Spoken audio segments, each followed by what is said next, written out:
one of the country's premier actresses, set to conquer television once more in another challenging portrayal. Claudine Barreto talks about her most important role to date, live on Star Talk TX. At live via phone patch si Claudine Barreto. Clau, hi, good afternoon. Butch. Clau? Hello? Claudine Barreto, hinihintay namin, hello? Nawala pa si Claudine. Hello, magandang hapon po. Kuya Butch at sa lahat-lahat lang nanonood ng Star Talk. Uy, naku, mukhang may sakit ka, kaya pala hindi ka nakarating live dito, no? Okay. Opo, medyo wala na namang boses. Okay, ganito, Clau, kasi sabi ni Mark Reyes at gusto lang namin kunin ang iyong reaksyon, naintindihan na niya kung bakit isa ka sa pinakamahusay na artista sa buong bansa. Wow. Anong masasabi mo doon? Clau? Nako, ang sarap naman ng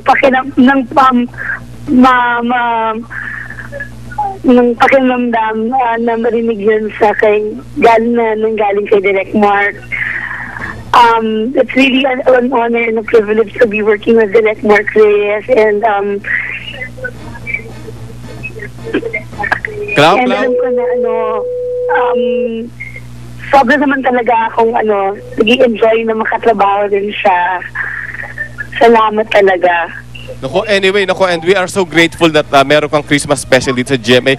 Paki-invite naman sila lahat sa Jillian na mamas ko po. Yes, opo.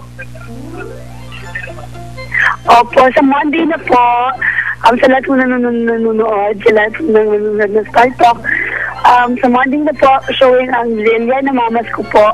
So please, sana supportan niyo. Napakaganda po ng ginawa ni Direk Mark Reyes at ng staff at ng writers.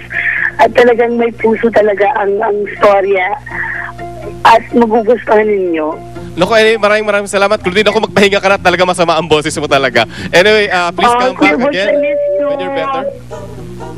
Okay. Clau, maraming salamat. Panoorin niyo po ang Jillian na mamas ko po. Thank you. God bless. Bye-bye. God bless. Okay, Claudine Barreto at magbabalik po ang Star Talk. Salamat again, Dr. Bello and Flores.